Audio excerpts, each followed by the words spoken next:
আপনি এখন যে জীবন কাটাচ্ছেন সেটা কি আপনি নিজে ডিজাইন করেছেন নাকি ইউটিউবের রিকমেন্ডেড ভিডিওগুলো করে দিচ্ছে আপনার প্রতিদিনের এজেন্ডা?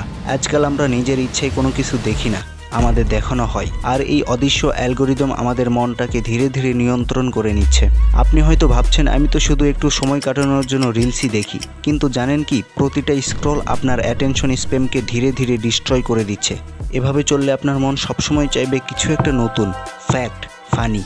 কিন্তু এটা মনে রাখবেন, সবসময় ফিলিং গুড দিয়ে জীবন চলে না। কন্টেন্ট যত বেশি স্টিমুলেটিং হবে আপনার ব্রেন তত বেশি টায়ার্ড হবে, এমনকি এটা আপনি বুঝতেও পারবেন না। ইউটিউব অ্যালগোরিদম আপনার দরকার বোঝে না, আপনি বোঝেন। তাই আপনি ঠিক করবেন কি শিখবেন। বর্তমানে ইউটিউবকে একটা ওপেন ইউনিভার্সিটি বললেই চলে। এখানে যে কেউ যে কোনো বিষয়ের উপর জ্ঞান অর্জন করতে পারে, কোনো ধরা বাধা নেই। আর এই সুযোগ পেয়েও যদি আপনি তাকে কাজে লাগাতে না পারেন তাহলে আপনি পিছিয়ে পড়বেন, এটা 100% শিওর থাকেন। দয়া করে নিজের ব্রেনকে ডাস্টবিন বানাবেন না, যার যা খুশি সেটাই ঢুকিয়ে দিচ্ছে এর ভিতর। এভাবে আর কত?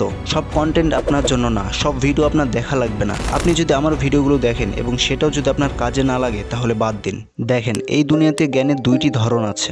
একটা যেটা সত্যিকার অর্থে জীবন বদলায়, আরেকটা শুধু কিছু সময়ের আনন্দ দেয়। আর মজার ব্যাপার হলো স্কুল, কলেজ আর অনেক ইউটিউব ভিডিওগুলো সেই পুরনো অব্যবহারযোগ্য নলেজই ঘুরে ফিরে দিচ্ছে, যেগুলো প্র্যাকটিক্যাল লাইফে কোনো কাজেই আসে না। কিন্তু আপনি যদি আজকে ঠিক করে ফেলেন আমি শেখার জন্য দেখব, তাহলে আপনার পুরো দুনিয়াই বদলে যাবে।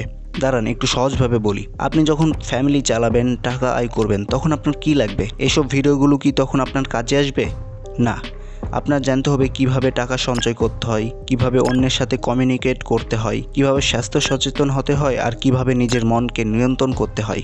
এসব নলেজ শুধু কাজের না, এগুলো আপনাকে ভবিষ্যতের জন্য প্রস্তুত করবে। আপনি যদি নিজের জীবনে সত্যি ভ্যালু আনতে চান তাহলে সার্চ বারের ব্যবহার করুন। স্ক্রল করে আপনি হয়তো কিছু খানিকক্ষণের জন্য সুখ পাবেন, কিন্তু আপনি যখন নিজে কোনো একটা বিষয় খুঁজে শিখবেন তখন তা হয়ে উঠবে আপনার পার্মানেন্ট পাওয়ার। আর আপনি যদি এখনও না জানেন লো স্টিমুলেট ব্রেন আসলে কতটা পাওয়ারফুল, তাহলে আমার ডিপ ওয়ার্ক বইয়ের সামারি ভিডিওটা একবার দেখে আসুন। আমি সেই ভিডিওর লিঙ্ক ডেসক্রিপশনে দিব না, কারণ আমি চাই আপনি নিজে খুঁজে বের করে দেখুন।